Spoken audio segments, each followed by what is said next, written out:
सभी साथियों को नमस्कार। कमल जी क्लासेस में आपका स्वागत है। उत्तराखंड प्रवक्ता स्क्रीनिंग परीक्षा के अंतर्गत शिक्षण अभिरुचि सेक्शन से आज हम बहुत ही महत्वपूर्ण टॉपिक को कवर अप करने वाले हैं। जैसा कि हम सिलेबस को डिस्कस कर चुके हैं, उत्तराखंड प्रवक्ता स्क्रीनिंग परीक्षा 2025 के संबंध में जो शिक्षण अभिरुचि पार्ट है उसमें एक बहुत ही महत्वपूर्ण टॉपिक है और वो है विश्वविद्यालय अनुदान आयोग, यूनिवर्सिटी ग्रांट कमीशन या जिसे हम यूजीसी कहते हैं। आज हम इसी महत्वपूर्ण टॉपिक को पूरी डिटेल के साथ समझेंगे और 20 महत्वपूर्ण एमसीक्यूज़ को सॉल्व करेंगे जो विभिन्न प्रतियोगी परीक्षाओं में पूछे गए हैं और इस परीक्षा में भी एक ना एक प्रश्न पूछे जाने की संभावना बनी है। तो आइए बिना किसी देरी के शुरू करते हैं हम आज का वीडियो। सबसे पहले तो हम बात कर लें विश्वविद्यालय अनुदान आयोग के नाम की। तो विश्वविद्यालय अनुदान आयोग या शॉर्ट में यूजीसी और अंग्रेजी में यूनिवर्सिटी ग्रांट कमीशन, इन तीनों नाम से इसे जाना जाता है। तो इसको आप ध्यान से नोट डाउन कर लेंगे क्योंकि कई बार फुल फॉर्म भी पूछ ली जाती है। इसके परिचय की अगर हम बात करें तो विश्वविद्यालय अनुदान आयोग जो है वो केंद्र सरकार द्वारा गठित एक आयोग है जो संपूर्ण भारत में विश्वविद्यालय एवं महाविद्यालयों को मान्यता और अनुदान प्रदान करता है। बहुत ही सिंपल लैंग्वेज में मैंने आपके समक्ष इसका परिचय प्रस्तुत किया है कि विश्वविद्यालय अनुदान आयोग या यूनिवर्सिटी ग्रांट कमीशन या यूजीसी केंद्र सरकार द्वारा गठित एक आयोग है जो संपूर्ण भारत में विश्वविद्यालयों और महाविद्यालयों को मान्यता एवं अनुदान प्रदान करता है। आगे बढ़ते हैं, बात करते हैं यूजीसी के मुख्यालय की। तो यूजीसी का जो मुख्यालय है वो नई दिल्ली में स्थित है। कई बार ये पूछा गया है कि यूजीसी का या विश्वविद्यालय अनुदान आयोग का मुख्यालय कहाँ स्थित है, तो यह नई दिल्ली में स्थित है। अब क्षेत्रीय कार्यालय की हम बात करें तो यूजीसी के 6 क्षेत्रीय कार्यालय हैं जो कि निम्नवत हैं। कौन कौन से? पुणे, बंगलुरु, भोपाल, कोलकाता, हैदराबाद और गुवाहाटी। संपूर्ण भारत में अपनी पहुंच को सुनिश्चित करने के लिए यूजीसी ने 6 क्षेत्रीय कार्यालयों की स्थापना की है जो अपने क्षेत्र में विश्वविद्यालयों और महाविद्यालयों की मॉनिटरिंग करते रहेंगे। कई बार यहाँ से पूछा गया है कि प्रश्न इस तरीके से भी पूछा जा सकता है कि निम्नलिखित में से कहाँ यूजीसी का क्षेत्रीय कार्यालय है, तो 3 स्थान ऐसे दिए होंगे जहाँ नहीं है और 1 स्थान ऐसा दिया होगा जहाँ है। या कई बार ऐसा पूछा जा सकता है कि निम्नलिखित में से कौन सी ऐसी जगह है कि जहाँ पे विश्वविद्यालय अनुदान आयोग का कार्यालय नहीं है। तो थोड़ा हम इसको समझेंगे और अपने नोट्स में नोट डाउन करते चलेंगे। यहाँ तक क्लियर है टॉपिक? बहुत ही सरल और बहुत ही इफ़ेक्टिव लैंग्वेज में मैंने आपको इस टॉपिक को क्लियर किया है। आज ये वीडियो आप देखने के बाद में यूजीसी के विषय में आपको बिल्कुल भी कन्फ्यूज़न नहीं रहेगा और मैं दावे के साथ कह सकता हूँ कि सिंगल वीडियो में ही आपको पूरा टॉपिक एकदम क्लियर हो जाएगा। आगे हम बात करते हैं यूजीसी के गठन की सिफारिश। किसने सिफारिश की थी कि यूजीसी का गठन किया जाए? तो देखिए, स्वतंत्रता प्राप्ति के पश्चात भारत को स्वतंत्रता 15 अगस्त 1947 को मिली। उसके पश्चात तुरंत सबसे पहला काम जो है वो सरकार ने किया कि शिक्षा व्यवस्था को दुरुस्त करने का।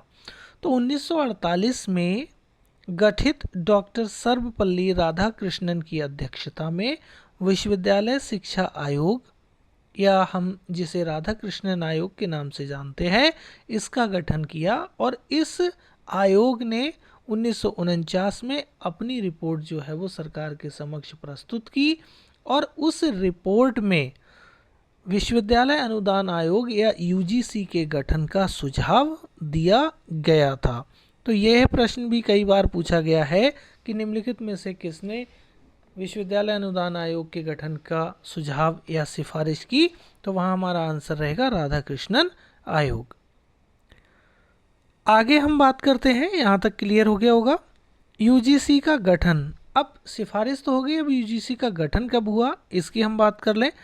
तो 1952 में सरकार ने निर्णय लिया कि केंद्रीय एवं अन्य उच्च संस्थानों को दिए जाने वाले वित्तीय सहयोग को यूजीसी के अधीन लाया जाएगा।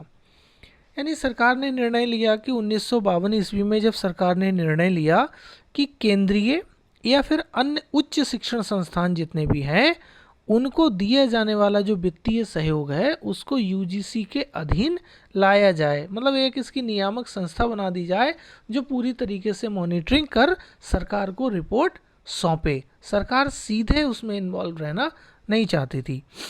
इसी के तहत 28 दिसंबर 1953 को तत्कालीन शिक्षा मंत्री मौलाना अबुल कलाम आज़ाद जी ने औपचारिक तौर पर विश्वविद्यालय अनुदान आयोग की नींव रखी। अब यहाँ दो प्रश्न तैयार होते हैं कि यूजीसी का गठन कब हुआ। तो यूजीसी का गठन जो है 28 दिसंबर 1953 को हुआ, और उस समय शिक्षा मंत्री कौन थे, तो मौलाना अबुल कलाम आज़ाद जी शिक्षा मंत्री थे जिन्होंने औपचारिक तौर पर विश्वविद्यालय अनुदान आयोग की नींव रखी। तत्पश्चात 1956 में यूजीसी संसद में पारित एक विशेष विधेयक के बाद सरकार के अधीन लाया गया। एक प्रश्न ये भी तैयार हुआ कि यूजीसी को संवैधानिक दर्जा कब प्राप्त हुआ, तो यह 1956 में एक विशेष विधेयक के पारित होने के बाद में संवैधानिक दर्जा प्राप्त हुआ। आगे बढ़ते हैं, हम देखते हैं यूजीसी के कार्य। यूजीसी वही कार्य क्या क्या करता है। तो विश्वविद्यालय अनुदान आयोग के निम्नलिखित कार्य हैं, कौन कौन से। नंबर 1 है विश्वविद्यालय एवं महाविद्यालयों को अनुदान प्रदान करना। सबसे पहला कार्य यूजीसी का यही है कि जितने भी देश भर में विश्वविद्यालय हैं और जितने भी देश भर में महाविद्यालय हैं उनको अनुदान प्रदान करना यूजीसी का कार्य है। नंबर 2,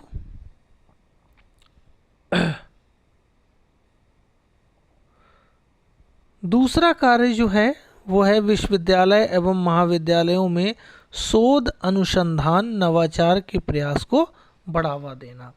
यानी नित नई जानकारी जुटाई जाए, नए नए अनुसंधान किए जाएं, ऐसे नवाचार को बढ़ावा देने का कार्य जो है वो यूजीसी के द्वारा किया जाता है।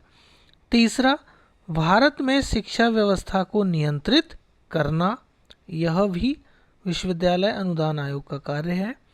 चौथा, भारत के समस्त विश्वविद्यालयों के संचालन के नियम बनाना, यह भी कार्य विश्वविद्यालय अनुदान आयोग को है। पांचवा, भारत के विश्वविद्यालयों में शिक्षा एवं परीक्षा के मानक तैयार करना और देश भर में बिना मान्यता के विश्वविद्यालयों एवं महाविद्यालयों की जांच करना एवं जांच यूजीसी के मानकों के अनुरूप ना पाए जाने पर विश्वविद्यालयों और महाविद्यालयों पर कार्रवाई करना। ये सभी कार्य जो हैं वो विश्वविद्यालय अनुदान आयोग के कार्य हैं। तो आई होप यहाँ तक आपको एकदम से टॉपिक क्लियर होगा। आइए बढ़ते हैं हम आगे, देखते हैं विश्वविद्यालय अनुदान आयोग के अध्यक्ष। तो यहाँ मैंने वही पॉइंट कवर अप किए हैं जिनसे प्रश्न पूछे गए हैं, और प्रश्न जो हैं वो अक्सर प्रथम और वर्तमान से रिलेटेड ही पूछे जाते हैं। तो यूजीसी के अध्यक्ष की अगर बात की जाए तो प्रथम अध्यक्ष यूजीसी के डॉक्टर शांति स्वरूप भटनागर जी थे, जो 1953 से 1955 के बीच में रहे थे। तो यह भी प्रश्न कई बार पूछा जाता है कि निम्नलिखित में से कौन विश्वविद्यालय अनुदान आयोग के प्रथम अध्यक्ष थे, तो डॉक्टर शांति स्वरूप भटनागर। और दूसरा है वर्तमान अध्यक्ष। तो वर्तमान अध्यक्ष की बात की जाए तो एम जगदीश कुमार, जो 2022 से और अब तक विश्वविद्यालय अनुदान आयोग के अध्यक्ष हैं। तो वर्तमान की बात होगी तो एम जगदीश कुमार, और प्रथम की बात होगी तो डॉक्टर शांति स्वरूप भटनागर। और नेक्स्ट पॉइंट है यूजीसी का संगठन कैसा है। तो यूजीसी में एक अध्यक्ष, एक उपाध्यक्ष, एक सचिव उच्चतर शिक्षा एवं सचिव व्यय, ये 4 मुख्य पद हैं और 8 अन्य सदस्य होते हैं, यानी कुल मिलाकर अध्यक्ष सहित 12 सदस्य यूनिवर्सिटी ग्रांट कमीशन में होते हैं। तो यह पूरी तरीके से मैंने क्लियर को आपको डिटेल डिस्क्रिप्शन प्रेजेंट कर दिया। अब हम 20 MCQs की बात करते हैं जो अक्सर प्रतियोगी परीक्षाओं में पूछे जाते हैं। तो आज का पहला जो क्वेश्चन है वो है ये कि विश्वविद्यालय अनुदान आयोग का गठन कब हुआ था। ऑप्शंस हैं 26 जनवरी 1948 को, 5 अगस्त 1956 को, 28 दिसंबर 1953 को या 5 सितंबर 1964 को। तो ऑप्शन सी सही उत्तर होगा। विश्वविद्यालय अनुदान आयोग का जो गठन है वो 28 दिसंबर 1953 को हुआ था। Option C is the right answer. दूसरा प्रश्न है विश्वविद्यालय अनुदान आयोग का मुख्यालय कहाँ स्थित है। तो जैसा कि हम डिटेल में पढ़ चुके हैं, विश्वविद्यालय अनुदान आयोग का जो मुख्यालय है वो नई दिल्ली में स्थित है। ऑप्शन सी सही उत्तर होगा प्रश्न संख्या 2 के लिए। तीसरे प्रश्न की ओर हम बढ़ते हैं। तीसरा प्रश्न है यूजीसी के क्षेत्रीय कार्यालय कुल कितने हैं। तो यूजीसी के जो क्षेत्रीय कार्यालय हैं वो 6 हैं। ऑप्शन सी सही उत्तर होगा प्रश्न संख्या 3 के लिए। और 6 क्षेत्रीय कार्यालय कहाँ कहाँ स्थित हैं वो मैं एक बार आपको दोबारा रिपीट कर दूं। पुणे, बंगलुरु, भोपाल, कोलकाता, हैदराबाद और गुवाहाटी, इन 6 स्थानों पर यूजीसी के क्षेत्रीय कार्यालय स्थित है और मुख्यालय नई दिल्ली में स्थित है। अगला है प्रश्न संख्या 4, कहता है निम्नलिखित में से कहाँ यूजीसी का क्षेत्रीय कार्यालय नहीं है। देखिए वही प्रश्न मिल गया। तो हम बात करें यहाँ पे भोपाल में क्षेत्रीय कार्यालय है, सही है। कोलकाता में क्षेत्रीय कार्यालय है, देहरादून में नहीं है। पुणे में क्षेत्रीय कार्यालय है, तो यहाँ पे देहरादून सही उत्तर होगा क्योंकि यहाँ क्षेत्रीय कार्यालय स्थित नहीं है। ज़रूरी नहीं है कि देहरादून ही ऑप्शन हो, इन 6 स्थानों को छोड़कर कोई भी स्थान हो सकता है और वो आपका आंसर होगा। अगला है प्रश्न संख्या 5, कहता है यूजीसी के गठन के समय भारत के शिक्षा मंत्री कौन थे। तो हम अभी डिटेल में पढ़ चुके हैं, यूजीसी के गठन के समय भारत के शिक्षा मंत्री मौलाना अबुल कलाम आज़ाद जी थे। ऑप्शन सी सही उत्तर होगा प्रश्न संख्या 5 के लिए। बाकी जो अन्य लोग हैं doctor KL Shrimali, MB Chagla और KC पंत, ये सभी भारत के शिक्षा मंत्री रह चुके हैं, लेकिन यूजीसी के गठन के समय भारत के शिक्षा मंत्री मौलाना अबुल कलाम आज़ाद जी थे। अगला है प्रश्न संख्या 6 जो कहता है विश्वविद्यालय अनुदान आयोग के प्रथम अध्यक्ष कौन थे। देखिए हम अभी बात कर चुके हैं, तो विश्वविद्यालय अनुदान आयोग के प्रथम अध्यक्ष डॉक्टर शांति स्वरूप भटनागर थे। ऑप्शन बी सही उत्तर होगा प्रश्न संख्या 6 के लिए। नेक्स्ट है क्वेश्चन नंबर 7, विश्वविद्यालय अनुदान आयोग के वर्तमान अध्यक्ष कौन है। तो वर्तमान अध्यक्ष हम पढ़ चुके हैं, ऑप्शन डी सही उत्तर होगा। M जगदीश कुमार 2022 से अभी तक वर्तमान में यूजीसी के अध्यक्ष हैं। ऑप्शन डी सही उत्तर होगा प्रश्न संख्या 7 के लिए। नेक्स्ट है क्वेश्चन नंबर 8, कहता है विश्वविद्यालय अनुदान आयोग की स्थापना की सिफारिश किसने की। तो ऑप्शंस देखते हैं, हंटर आयोग ने, राधाकृष्णन आयोग ने, मुदालियर आयोग ने या NCERT ने। तो यूजीसी के गठन की जो सिफारिश है वो राधाकृष्णन आयोग या विश्वविद्यालय शिक्षा आयोग ने की थी। ऑप्शन बी सही उत्तर होगा प्रश्न संख्या 8 के लिए। अगला है क्वेश्चन नंबर 9, यूजीसी को संवैधानिक दर्जा कब प्राप्त हुआ। तो यूजीसी को संवैधानिक दर्जा जो है वो 1956 ईस्वी में प्राप्त हुआ। ऑप्शन सी सही उत्तर होगा प्रश्न संख्या 9 के लिए। अगला है क्वेश्चन नंबर 10 जो कहता है कि निम्नलिखित में से यूजीसी से संबंधित कौन सा कथन सत्य नहीं है। तो यहाँ पे 3 कथन सत्य हैं और एक कथन ऐसा है जो सत्य नहीं है, हमें उसे छांट के लिखना है। तो देखिए कथनों को पढ़ते हैं। ऑप्शन ए है यूजीसी का मुख्यालय नई दिल्ली में है, बिल्कुल सही है। यूजीसी का गठन 1953 में हुआ, यह भी सही है। यूजीसी के 6 क्षेत्रीय कार्यालय हैं, यह भी सही है। और चौथा है श्री हुमायूं कबीर यूजीसी के प्रथम अध्यक्ष थे, यह गलत है। श्री हुमायूं कबीर यूजीसी के प्रथम नहीं द्वितीय अध्यक्ष थे, और प्रथम अध्यक्ष जो है वो आपके डॉक्टर शांति स्वरूप भटनागर थे। तो ऑप्शन डी सही आंसर होगा प्रश्न संख्या 10 के लिए। नेक्स्ट है क्वेश्चन नंबर 11, विश्वविद्यालय अनुदान आयोग में कुल कितने सदस्य होते हैं? तो अभी हमने पढ़ा था विश्वविद्यालय अनुदान आयोग में एक अध्यक्ष, एक उपाध्यक्ष, एक सचिव उच्चतर शिक्षा और एक सचिव व्यय और 8 अन्य सदस्य होते हैं। तो कुल 12 सदस्य होते हैं। ऑप्शन ए सही उत्तर होगा प्रश्न संख्या 11 के लिए। अगला है क्वेश्चन नंबर 12, कहता है कि यूजीसी का निम्नलिखित में से कार्य नहीं है। तो यूजीसी का जो निम्नलिखित में से कार्य नहीं है वो हमें छांटना है। क्या कार्य नहीं है? पहला है विश्वविद्यालय एवं महाविद्यालयों को अनुदान प्रदान करना, यह कार्य यूजीसी का है। दूसरा है विश्वविद्यालयी शिक्षा एवं परीक्षा के मानक तैयार करना, यह भी कार्य है इसका। विश्वविद्यालयों को मान्यता प्रदान करना, यह भी है।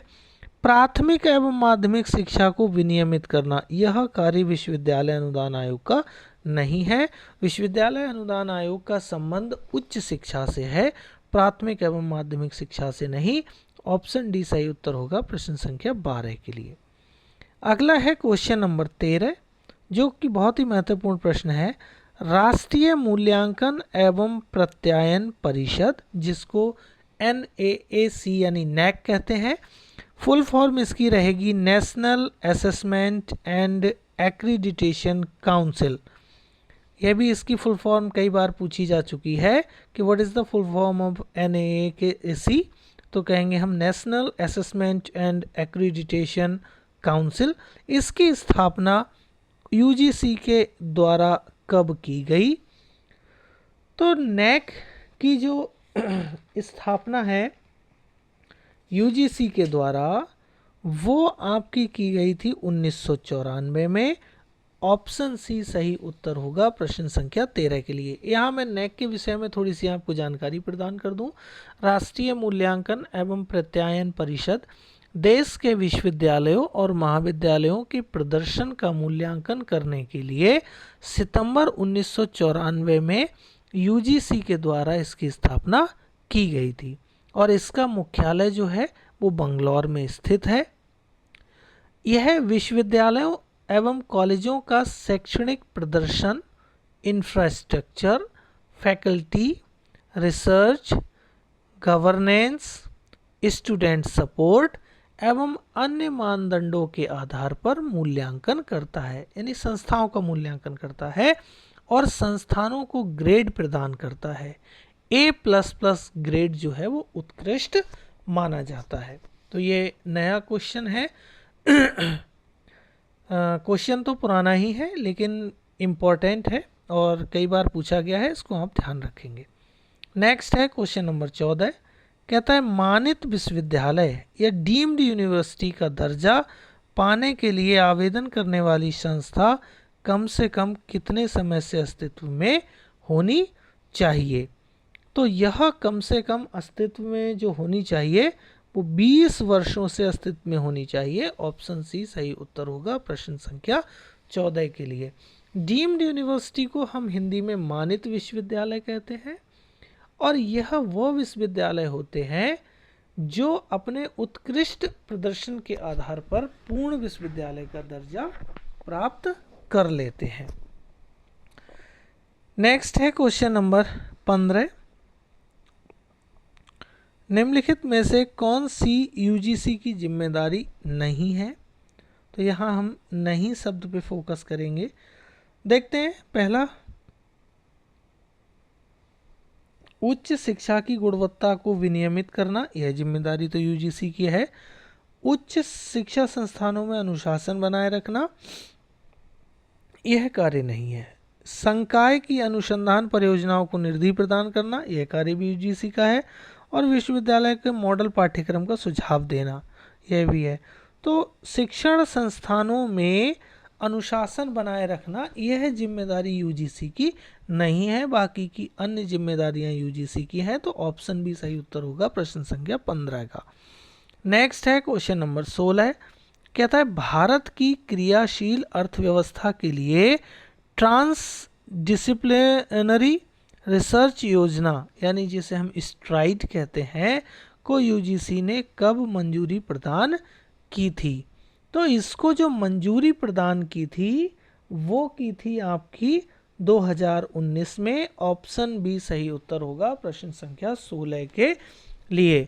और स्ट्राइड यानी कि जिसे हम भारत की क्रियाशील अर्थव्यवस्था के लिए ट्रांस डिसिप्लिनरी रिसर्च योजना कहते हैं, यह यूजीसी का एक कार्यक्रम है जो सामाजिक विज्ञान एवं मानविकी में अनुसंधान को बढ़ावा देने के उद्देश्य से प्रारंभ किया गया है और इसकी जो शुरुआत है वो 2019 से यूजीसी ने की है। ऑप्शन बी सही उत्तर होगा। अगला है क्वेश्चन नंबर 17, कहता है विश्वविद्यालय अनुदान आयोग यानी यूजीसी की स्थापना किसकी अनुशंसा पर की गई? तो यह की गई विश्वविद्यालय शिक्षा आयोग या जिसे हम राधा कृष्णन आयोग के नाम से जानते हैं, जो 1948-49 में आया था। इसकी अनुशंसा के आधार पर 1953 ईस्वी में विश्वविद्यालय अनुदान आयोग की स्थापना की गई थी। नेक्स्ट है क्वेश्चन नंबर 18, कहता है यूजीसी का मुख्य कार्य क्या है? तो यहाँ मुख्य कार्य की बात हो रही है यूजीसी का। तो देखिए, उच्च शिक्षा के लिए वित्तीय सहायता प्रदान करना ये कार्य है यूजीसी का। उच्च शिक्षा के संस्थानों को मान्यता प्रदान करना यह कार्य भी है। अनुसंधान को प्रोत्साहित करना यह कार्य भी है। उपरोक्त सभी कार्य यूजीसी के कार्य हैं। ऑप्शन डी सही उत्तर होगा प्रश्न संख्या 18 के लिए। नेक्स्ट है प्रश्न संख्या 19, कहता है कि यूजीसी की संरचना में कौन कौन सम्मिलित है? तो यूजीसी की संरचना में एक अध्यक्ष, एक उपाध्यक्ष और एक आपका 2 सचिव, तो 4 हो गए, और आपके 8 सदस्य यानी कुल 12। तो यहाँ पर देखते हैं हम अध्यक्ष, उपाध्यक्ष एवं 10 सदस्य। तो ऑप्शन बी सही उत्तर होगा प्रश्न संख्या 19 के लिए। भाई यूजीसी की संरचना में एक अध्यक्ष, एक उपाध्यक्ष, एक सचिव उच्चतर शिक्षा और एक सचिव व्यय एवं 8 अन्य सदस्य शामिल होते हैं। कुल मिला के 12 सदस्य होते हैं। ऑप्शन बी सही उत्तर होगा। और बढ़ते हैं इस वीडियो के लास्ट क्वेश्चन की तरफ। क्वेश्चन नंबर 20, विश्वविद्यालय अनुदान आयोग द्वारा उच्च शिक्षा को नियंत्रित करने के लिए 6 क्षेत्रीय कार्यालय कब खोले गए? बेहद महत्वपूर्ण प्रश्न है। जैसा कि हम जान चुके हैं, 6 क्षेत्रीय कार्यालय जो खोले गए थे वो आपके 1994-95 ईस्वी में खोले गए थे। ऑप्शन बी सही उत्तर होगा। और 6 क्षेत्रीय कार्यालय कहाँ कहाँ खोले उनको हम एक बार देख लें। पुणे, बेंगलुरु, भोपाल, कोलकाता, हैदराबाद और गुवाहाटी, इन स्थानों पर विश्वविद्यालय अनुदान आयोग ने उच्च शिक्षा को नियंत्रित करने के लिए 6 क्षेत्रीय कार्यालय खोले थे जो 1994-95 में खोले थे। ऑप्शन बी सही उत्तर है प्रश्न संख्या 20 के लिए। तो फ्रेंड्स, आज के वीडियो में हमने डिस्कस किया विश्वविद्यालय अनुदान आयोग के टॉपिक को डिटेल्ड रूप में और इससे महत्वपूर्ण 20 ऑब्जेक्टिव क्वेश्चन को भी कवर अप किया। आई थिंक ये मेरे हिसाब से यह टॉपिक आपके लिए सफिशिएंट है। आपके एग्ज़ाम में यहाँ से कोई ना कोई प्रश्न ज़रूर बन जाएगा। तो फ्रेंड्स, वीडियो आपको कैसा लगा कमेंट के माध्यम से हमें अवगत कराइए। और एक आपसे विनम्र निवेदन है कि अगर आप चैनल पर नए हैं तो कृपया चैनल को सब्सक्राइब करें, साथ में लगे बेल आइकन को प्रेस कर दें जिससे वीडियो अपलोड होने की जानकारी सबसे पहले आपको प्राप्त हो सके। वीडियो अगर पसंद आया हो तो लाइक करें, अपने दोस्तों में शेयर करें और कमेंट के माध्यम से हमें अवगत कराएं कि हमारा चैनल आपकी स्टडी में कितना मददगार साबित हो रहा है। मिलते हैं आपसे नेक्स्ट वीडियो में, तब तक के लिए अपना ध्यान रखिए।